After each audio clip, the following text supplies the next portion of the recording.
Well, here we are. One more snow day. I don't know what we're going to do for lab. Ideally, if we're here on Thursday, if you can make it to Thursday's lab, we'll try to just continue and just fit everyone into Thursday's lab. If we can't, we'll figure something out. Maybe we'll end up pushing off or removing the Diels Alder experiment, which would be experiment 2. It's a long one and it's not super exciting, so we might just remove that. We'll see. I don't know. But I'm going to go ahead and continue with the PowerPoint. Try to follow along. Try to read in the textbook. But Diels Alder is a tricky wicket. Okay, so come. Okay, so the first really named reaction of the semester. Diels Alder was discovered by Otto Diels and Kurt Alder. It won them the 1950s Nobel Prize. It's a reaction that is a cyclization between a 1,3-diene and some sort of dienophile. And essentially, it is a alkene, ideally with some sort of electron withdrawing group, some sort of alkene that pulls electron density out of the alkene. But it can also be an alkyne. But the idea is we have some sort of 2 carbon, it can be more than 2 carbon, but some sort of pi bonds. It's going to be it's a 2 plus 4 reaction. We're adding 6 carbons together to form a new ring. One of the key features is it's initiated by heat. It always forms a new 6-membered ring. It converts 3 pi bonds into 2 sigma bonds and a new pi bond. Let's see if I have a molecule handy out. I could show this, but I don't think I do.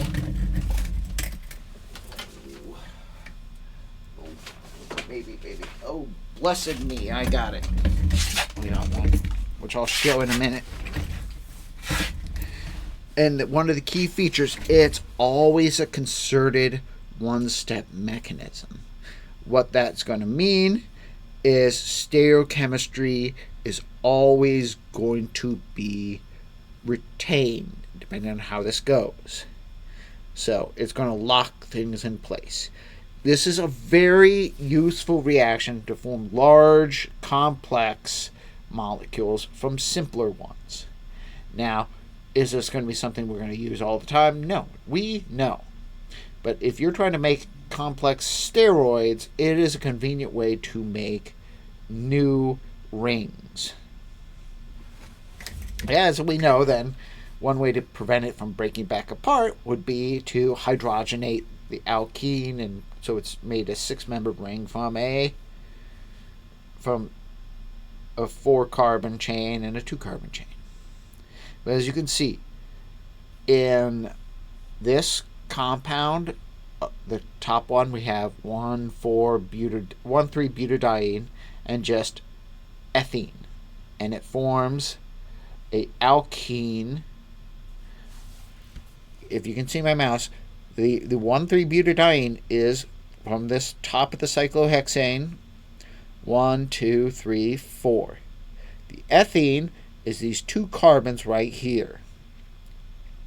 So we're forming a double bond between the the carbon 2 and carbon 3 of the butadiene.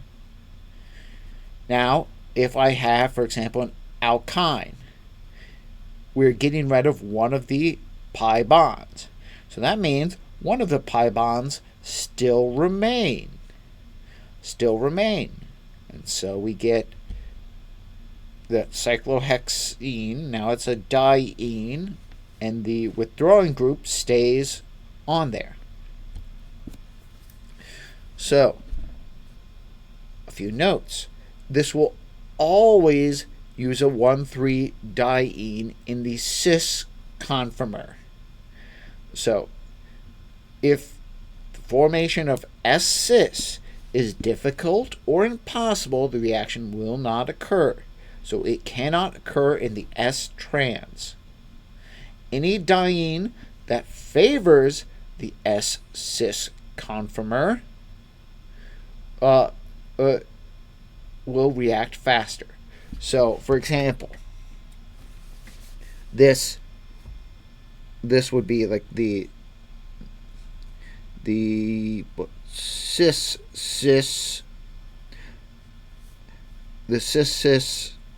stereoisomer, that when it forms S-cis, the two R groups are close by each other and thus sterically hindered, does not want to be in the S-cis conformer. So this one does not want to form. This bicyclic ring that locks the diene into the S-trans will not react at all. This trans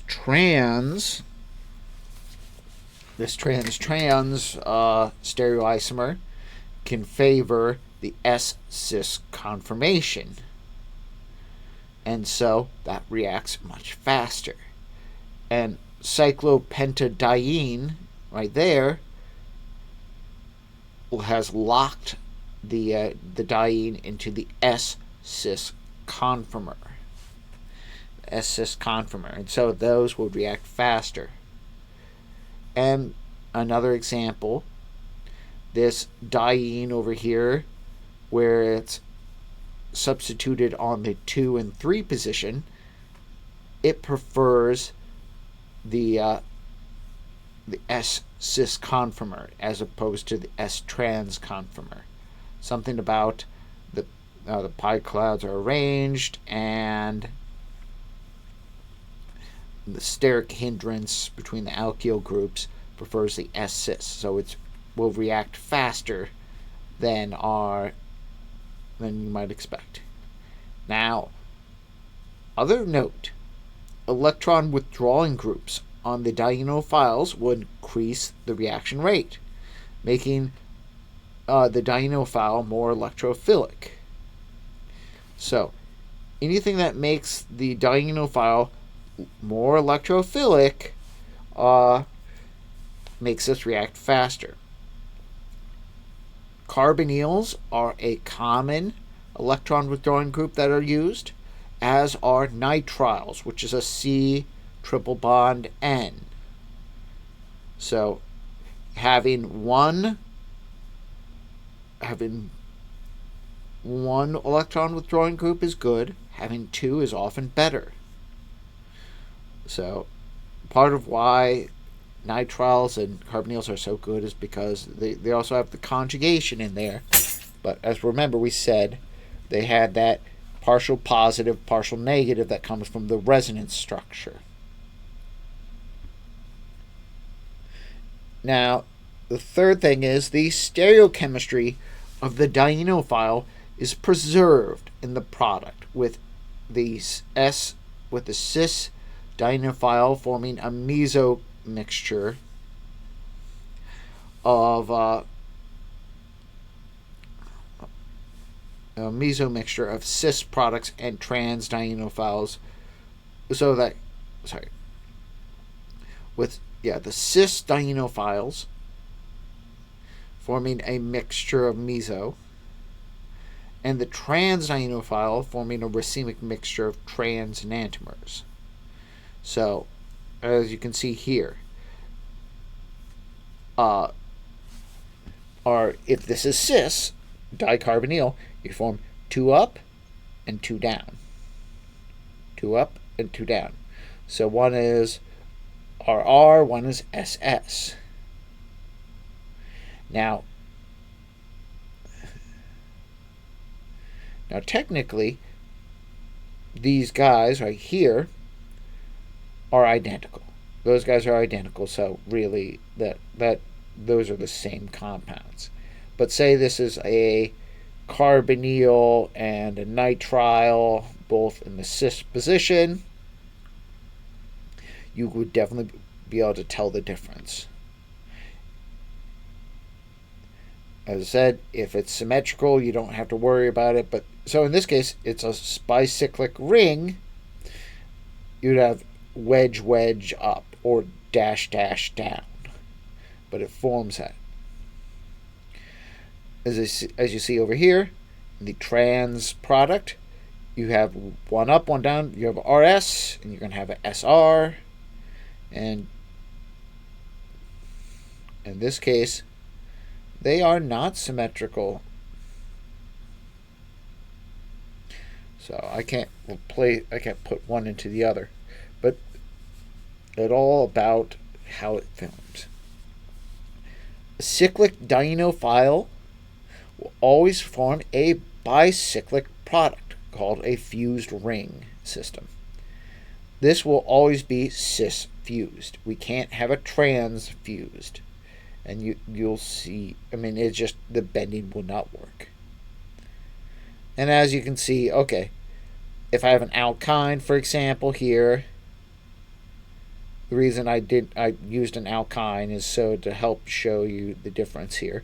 But so it has to do with how these will sit down, how this reacts. So it's going to be both up, both down. Okay. Let's see. I want to show you this. So the idea is, so I'm not sure if I'm going to talk about this in a minute, but so here is my diene. Let's see if I can zoom out. Here is my alkene. We're going to make, the idea here is that the pi cloud is going to rearrange that. We're going to push electron density into here. Into here. And it's going to flip this guy over to here. And that's going to flip this guy over to here. And so that these electrons are going to go into making a sigma bond. These electrons are going to go into making a sigma bond. And these pi electrons are going to make that pi bond between there. And it's going to be a concerted mechanism. So however this is arranged, this is going to stay locked. It's going to be it's a swinging door kind of thing. And so wherever this is, if I sit down like this, it's locked one way. If I come in like that from the bottom, it's locked the other way. It all depends on the stereochemistry, but how this sits on the ring. Whether it comes in from the bottom or comes in from the top, that's how we get our two different isomers. So now it's harder to see with our single, our alkyne right there, but it's linked how this sits down on the ring. Now, what we would have done in lab, I'm still not sure if we're going to cancel this or not, but what we would have done is form a bicyclic ring with a bridging ring. When a diene is part of a ring, a bicyclic product called a bridging ring system forms. And so you can form two situations, what's called endo and exo, whether the electron withdrawn group is tucked under the ring or tucked over the ring, or like pushed out away from the ring. Now the weird thing is what we would see is the endo stereoisomer is preferred because how the functional group interacts with the bicycle always prefers this being tucked under the ring. So this is due to the transition state of how, you can see right there, we would prefer the electron withdrawing group to donate into the ring. So prefer the Z to be pointed towards the bicycle versus away.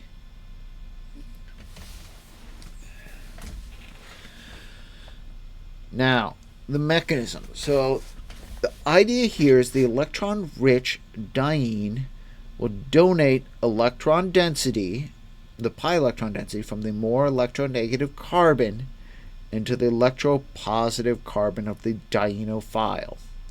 Now, which is the electropositive carbon? It's going to be the carbon that is farthest from the electron withdrawing group. So how you can figure that out is look at the electron withdrawing group and see what the resonance structure would look like. And you can do this with the nitrile, and you can do this with the carbonyl. If you look at this, the resonance structure you could draw that puts a double bond on the carbon attached to the electron withdrawing group, puts a negative on the electron withdrawing group, and puts a positive on the carbon that's farthest away. Now, if I have two electron withdrawing groups, either one will work. But if there's only one, only one of those carbons is preferred. So we're donating electron density.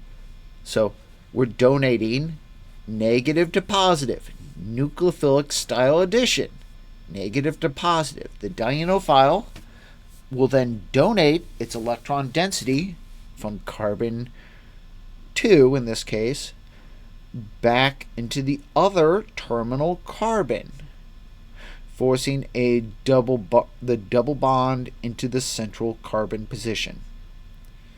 The carbon farthest from the electron withdrawing group is electropositive. Yeah. So it's always see the swinging door. So this swings into a sigma bond. This guy swings into a sigma bond. And this pi bond swings into a pi bond there. It's a concerted mechanism. It's a pain, but it's a concerted mechanism. So it does not allow for rearrangement. Now, the book does a shit job of this, which is why I'm including this. I learned it. It's very interesting. It's a interesting thought experiment. What happens when you have unsymmetric dienes or dienophiles? What happens? If one of the alkenes is substituted in the 1 or 2 position, we can get 2 possible isomers for each substitution, but only one product is formed in each case. So if I'm substituted on the diene and the 2 position, you would expect a 1,4 or a 1,5.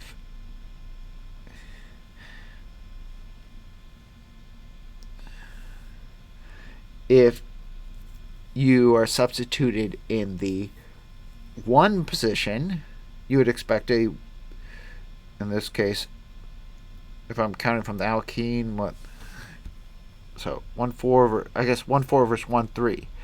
If you're substituted in the 1 position, you'd get a 1,2 or a 1,3. In every case, you're going to get only one of these. And this is because no matter what the substitution is, unless this is electron withdrawing, you're going to get a particular resonance contribution. Even if it's just carbon. Carbon donates electron density. So if you can redraw this, looking at this. So if this is an alcohol or carbon, we're donating electron density in. The resonance structure is going to put the negative charge on the carbon 1. Now carbon 1, the most negative carbon, going to be a negative charge on carbon 1 and carbon 3. But we can only react from carbon 1 or carbon 4.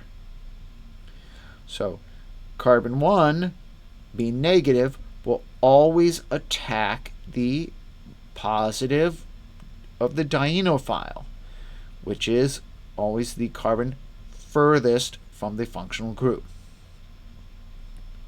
So that's why we're always going to get it from the 1,4 addition in that case, and not the 1,3.